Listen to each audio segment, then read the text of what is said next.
Хейо достар, сендермен мен Картмун. Достар, бүгін стрим болды. Бүгін стримда біз 280-ге жететін ойда болған. Бірақ 280-ге жетпеді. Алайда 10 подписчик бізге қосылды. Бұған да шүкірлік етемін. Бірақ 280-ге бүгін жетпесек, ертең жетеміз.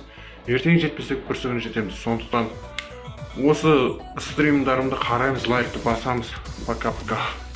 Сосын достар, осы стримдарда бір-бірлеріңе тіркелулеріңе болады.